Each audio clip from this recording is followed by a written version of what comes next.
morning. I'm Pastor Mike.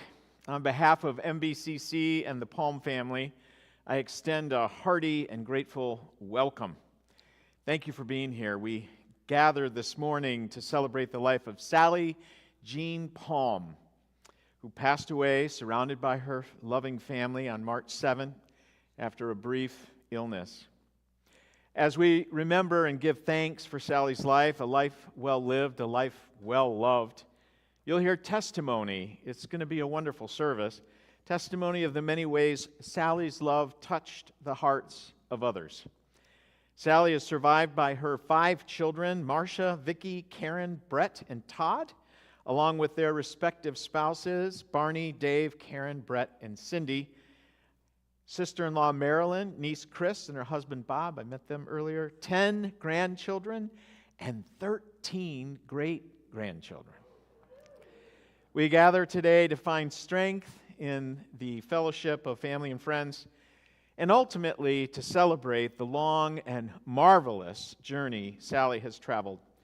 We're here then both to celebrate Sally's life, but also to grieve her passing. A loved one's death forces us to confront the fact that life ends for each of us, yet there's a power that's greater than death, the transformational power of love.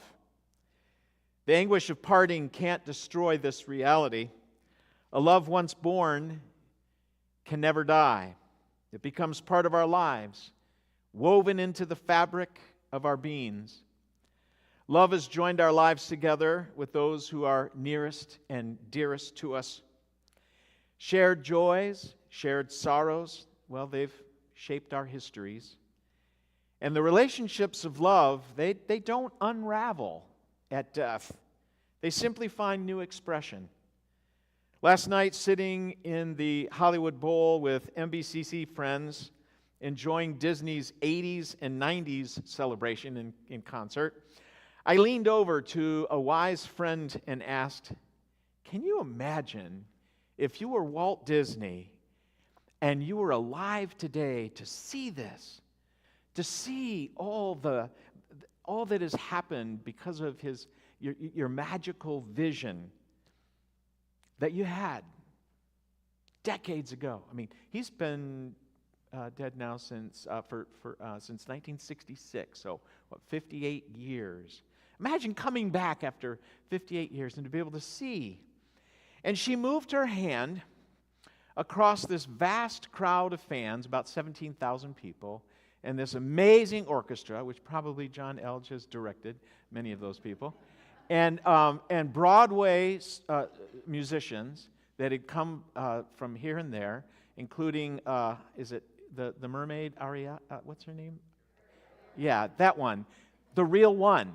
She didn't have the tail anymore. She had just the legs, right? But there, and she could sing. She had her voice. But she was there, and so my friend, wise friend, she took her hand, and she went across all of this, and she said, "But he is alive." And I thought to myself, well, of course, yes. A love once born can never die.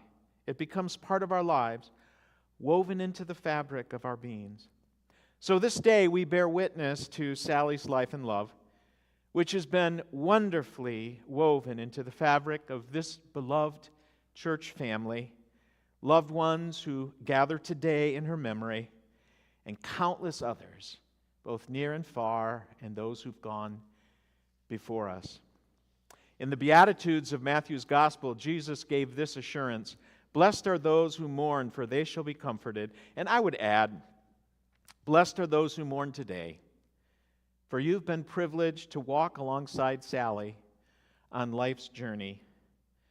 Blessed are those who mourn, for you've been graced with the precious gift of Sally's love and friendship. Blessed are you who mourn, for although Sally's gone from our presence, we know that the love she embodied will never die, for that love now lives in each of you. At this time, her son Brett will share common ground.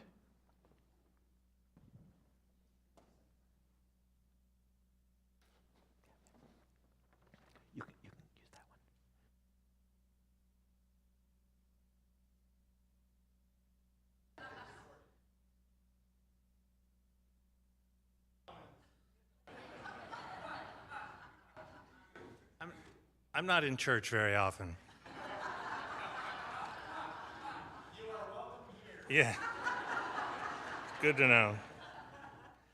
I was asked to read a poem that I wrote for Mom and Dad's 50th wedding anniversary, which was quite some time ago. Now it's 25 years.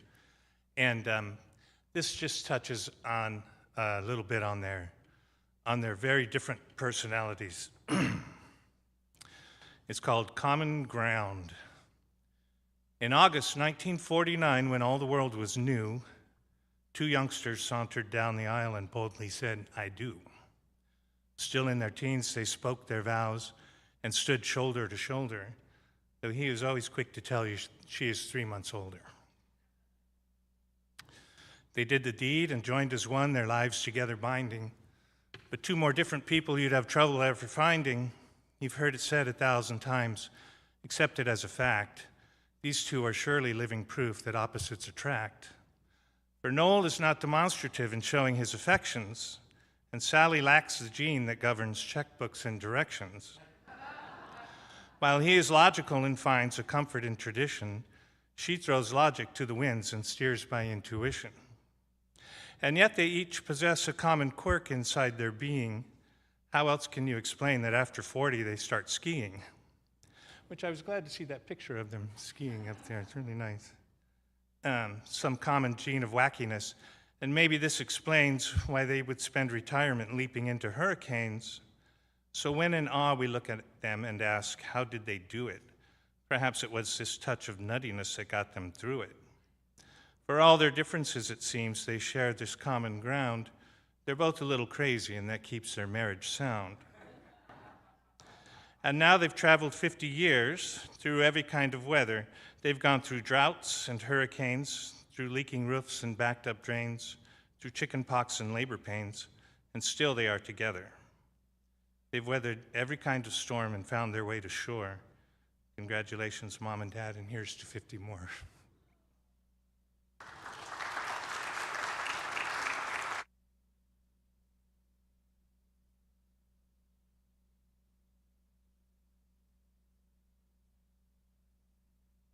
A slideshow from Sally's life.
At this time, we are blessed to have Aaron Palm and McKenna James performing Forever Young.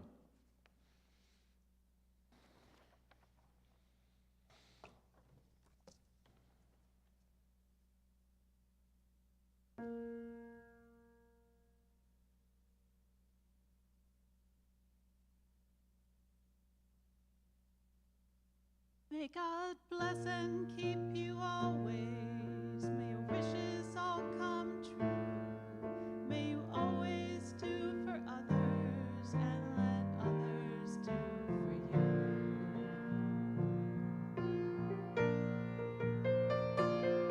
May you build a ladder to the stars and climb on every rung. May you stay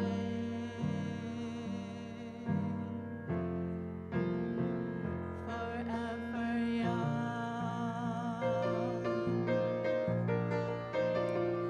Forever young.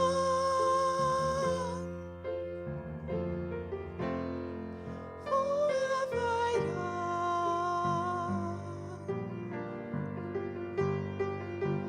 May you stay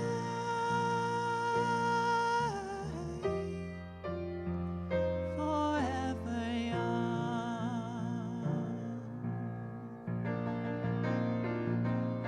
May you grow up to be righteous. May you grow up to be true. May you always know the truth and the light surrounding you.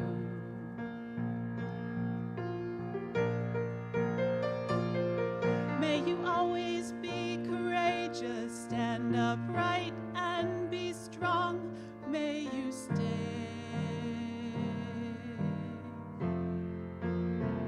forever young. Forever young. Forever young.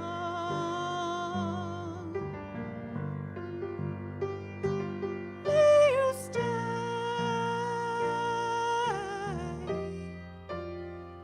forever young.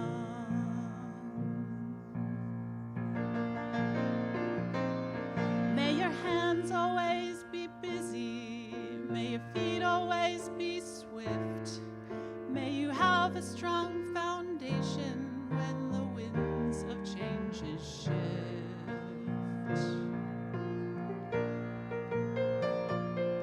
May your heart always be joyful. May your song always be sung. May you stay forever young. Forever young. Forever young.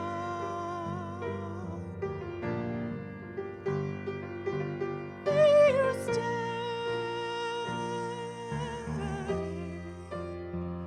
forever young.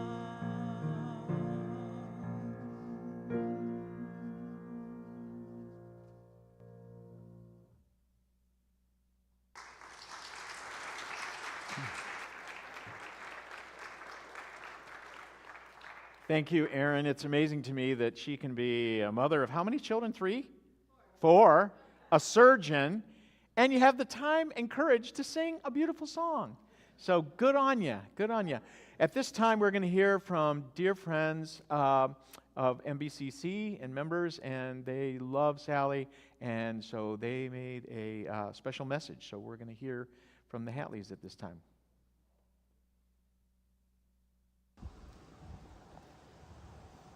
Greetings from Minnesota.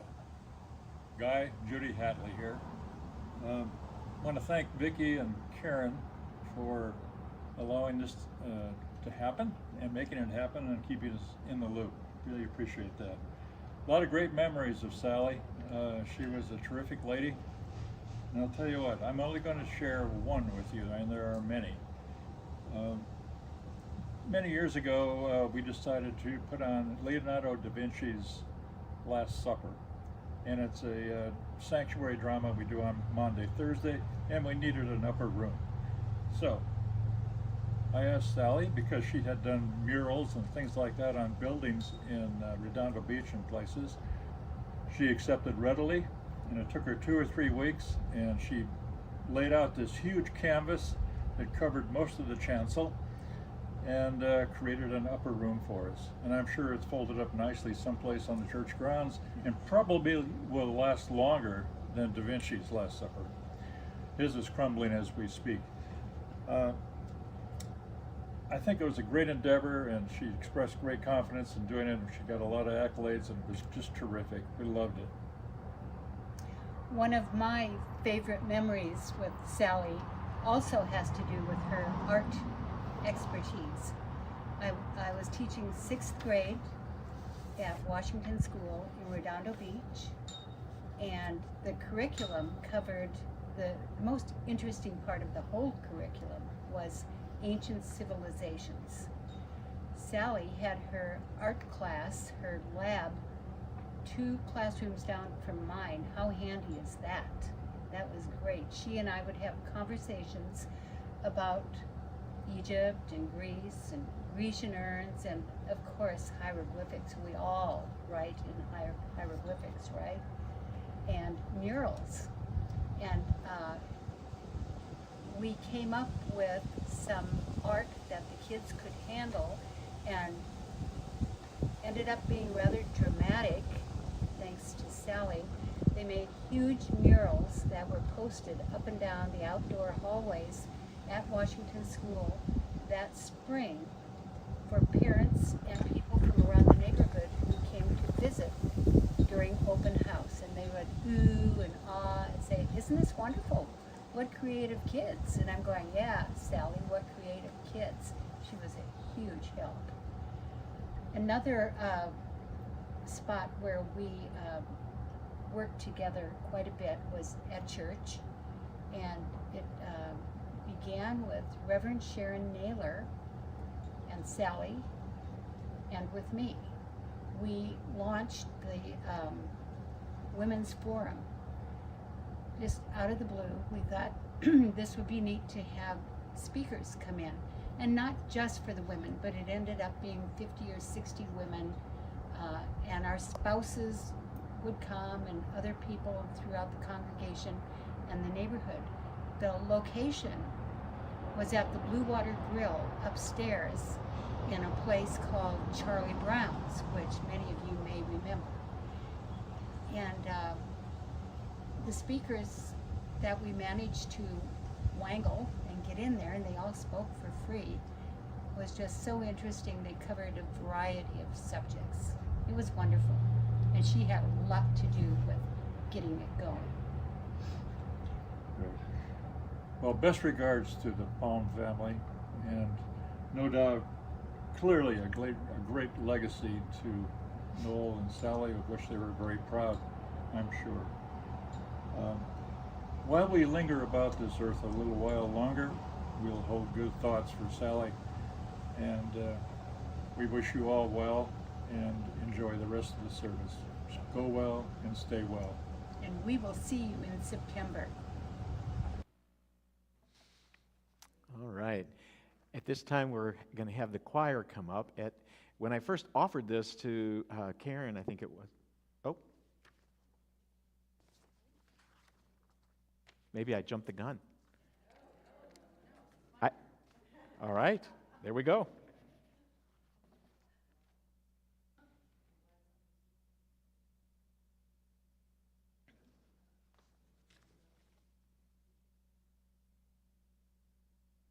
I'm not really sure I want this to be my turn. This is a eulogy for my mother, and you'll have to pardon me if I break down some of it, but this is really an honor. In many ways, oh my goodness, I'll get used to this. In many ways, my mother, Sally, lived an ordinary life. She was born in the Depression and grew up moving constantly, 9 schools in as many years, while her father picked up jobs across the West. Married at 19, she had 4 kids before she turned 30, a 5th a few years later. Her husband worked. She mostly stayed home in the early years. They managed their money well, kids begot grandkids, and the retired to spend time with their hobbies and family. It's a story that, if we are lucky, many of us might recognize. But my mother was also extraordinary.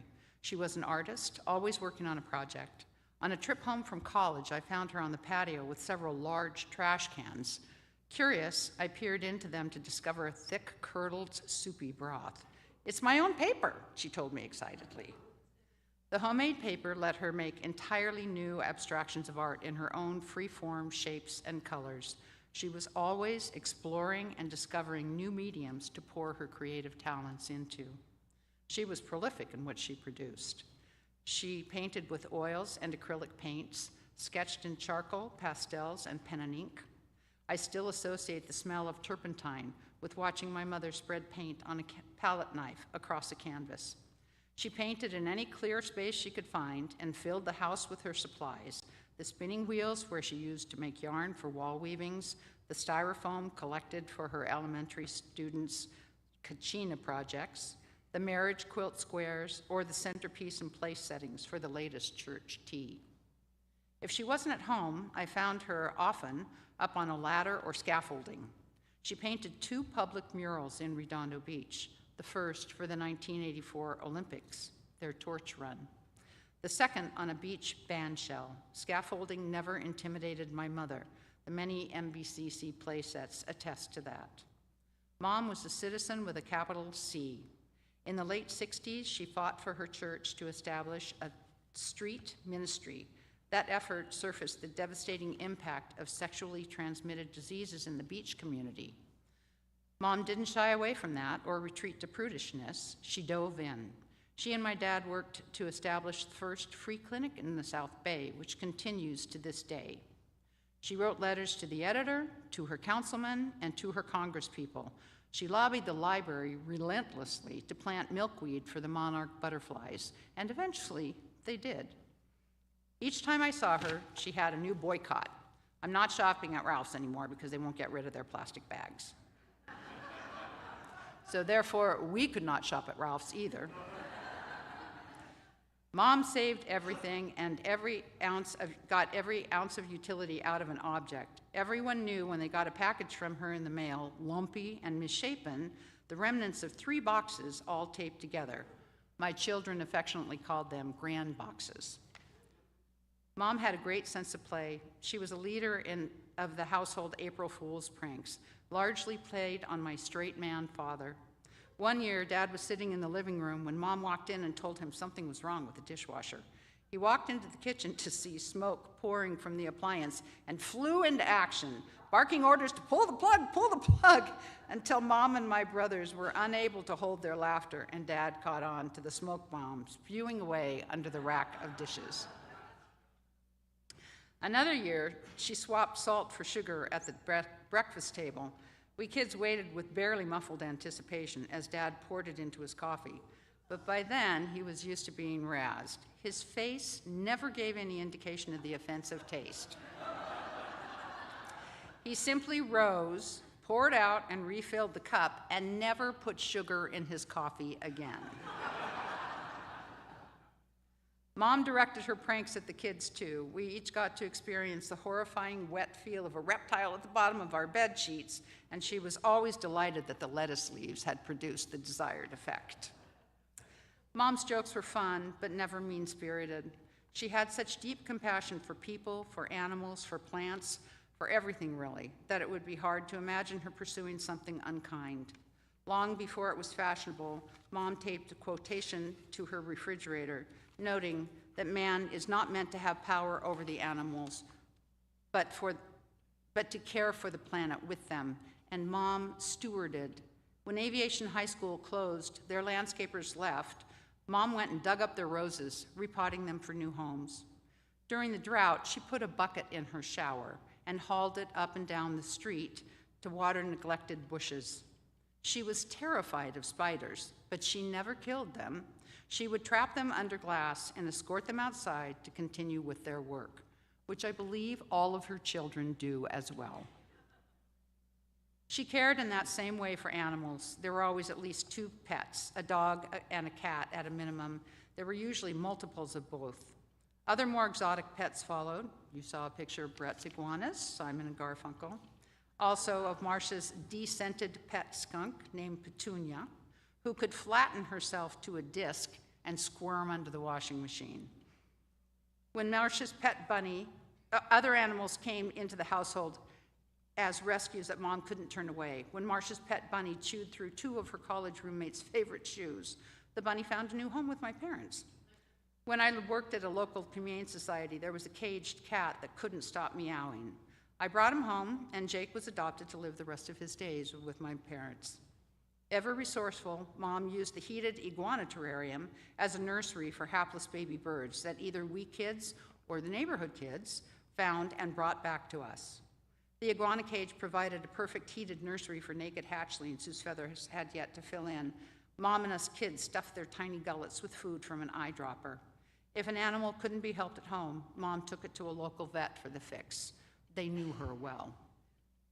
The really fun stuff happened when Dad was away on business trips. That left Mom to indulge in life without restraints.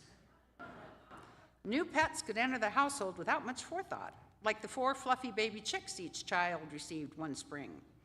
That experiment ended when Dad returned home from a long business trip early. Pulling into the garage late at night, he was surprised to hear clucking chickens in the garage. As he got out of the car, flipping on the garage lights, he discovered our now-grown pet chickens roosting in the rafters.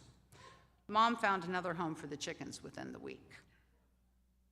For family vacations, we camped, first in a tent, later in a camper, and finally in a motorhome. All were dubbed sheltering palms, with Mom's stenciled painting on the backside. Our hikes, sometimes begrudgingly taken by us kids, became Dad's expedition, where he was designated lead person. He led with intent to get from point A to point B with minimal breaks or downtime. Mom, however, didn't subscribe to this method and meandered at her own pace, her artistic eye lingering on the landscape, pointing out its wonders and following well behind my father. Mom even made a drab, dusty desert beautiful through her descriptions.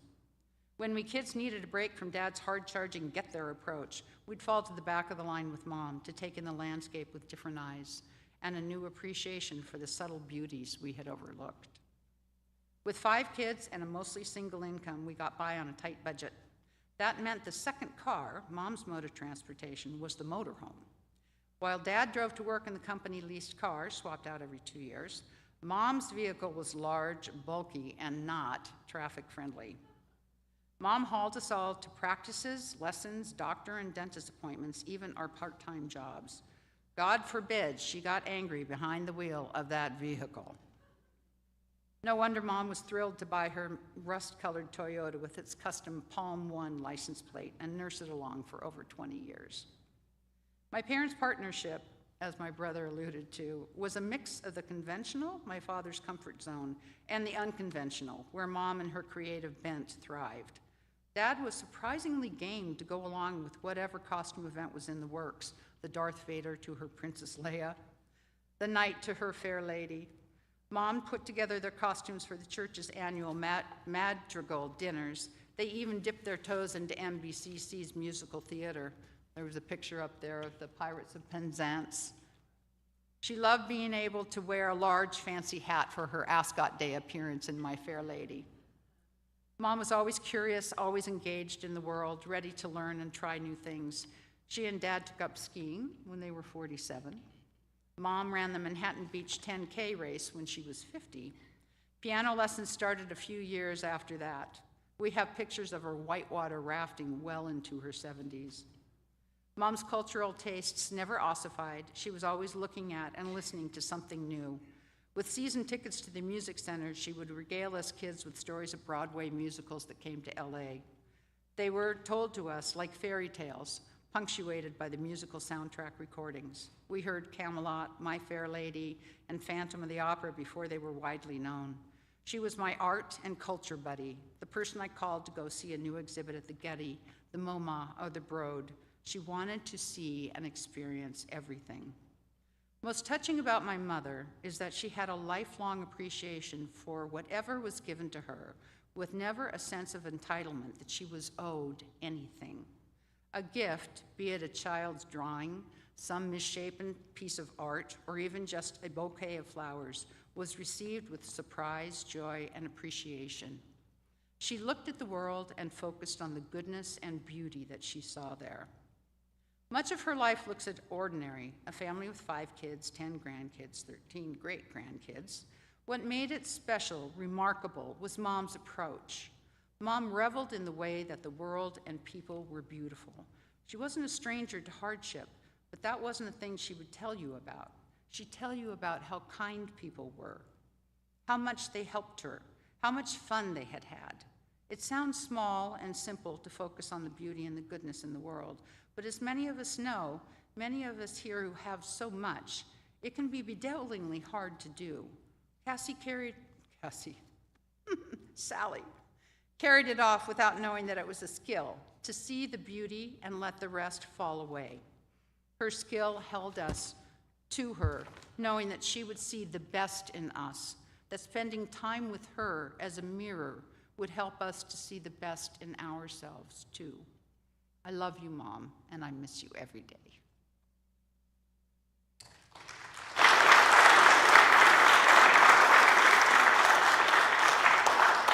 Thank you, Karen. That was beautiful. It looked like when you were flipping the pages that you're using that on recycled paper. Is that right? Amazing. Okay. Yeah, she's living in you and through you. Let's have the choir come up at this time. We're going to sing a beautiful anthem called For the Beauty of the Earth. When I asked the director to ask the choir, would you be willing to come on a weekend to sing for Sally's memorial service, they immediately raised their hands and said, yep, we're in. So here they are. Any past members of the choir to please join us up in the chancel to sing this beautiful piece. Because we know you know this. I see some familiar faces. Safety in numbers. I saw Michelle. Or, yes. Did I see Marie? Oh.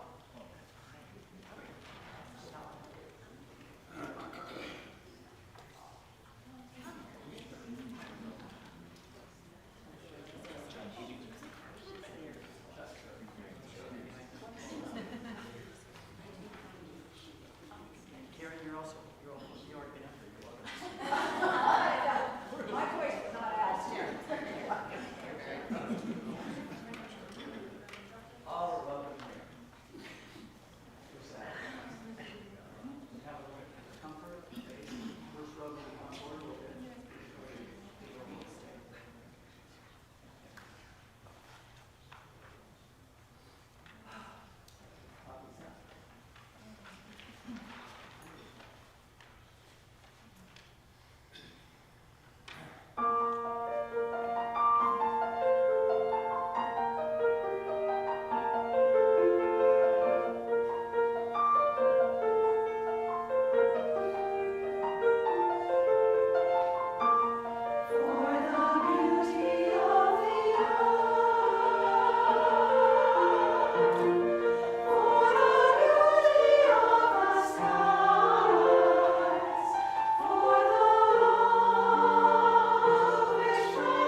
At this time, Cassie will come up and share.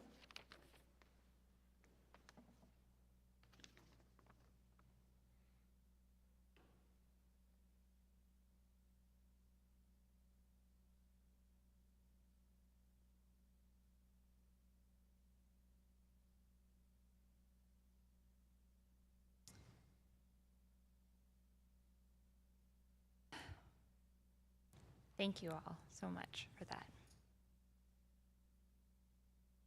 When Death Comes by Mary Oliver. When death comes like the hungry bear in autumn, when death comes and takes all the bright coins from his purse to buy me and snaps the purse shut, when death comes like the measles pox, when death comes like an iceberg between the shoulder blades, I want to step through the door full of curiosity, wondering, what is it going to be like, that cottage of darkness? And therefore, I look upon everything as a brotherhood and a sisterhood, and I look upon time as no more than an idea, and I consider eternity as another possibility.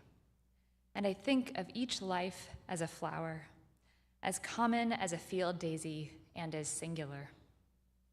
And each name a comfortable music in the mouth, tending, as all music does, towards silence.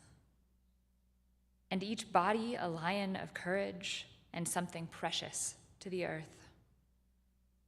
When it's over, I want to say, all my life, I was a bride married to amazement. I was the bridegroom taking the world into my arms. When it's over, I don't want to wonder if I have made of my life something particular and real. I don't want to find myself sighing and frightened or full of argument. I don't want to end up simply having visited this world.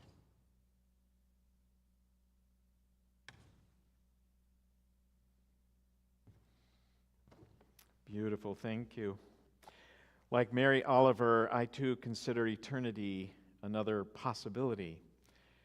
Surely we have celebrated a life today that was married to amazement and took the world into her arms. Sally made of her life something particular and real, and I would argue eternal, for it has been passed down already in her children and grandchildren and great-grandchildren, and all who understand that Sally did not merely visit this world, she rocked it. And her love, no doubt, will roll on and on and on. May we take comfort in Jesus' words from John 14:27. Peace I leave with you, my peace I give to you. I do not give to you as the world gives.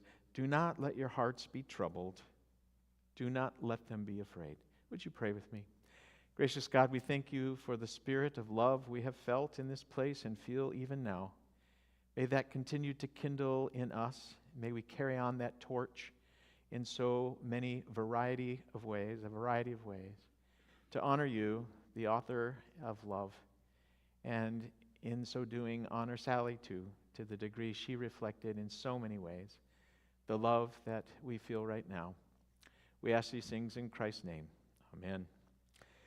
The Palm family is grateful for your presence today. Really, they weren't sure, who all would come, and I assured them many would come, and here you are. So grateful for the summer choir, and especially the direction under John Elge, our interim choir director, and it was wonderful to have Pat Edwards, our choir director here, that I'm sure Sally was very close to for 46 years, singing with us, and of course McKenna accompanying. You are now all warmly invited to join the Palm family in the assembly hall for a reception. We'll enjoy a postlude and make our way there.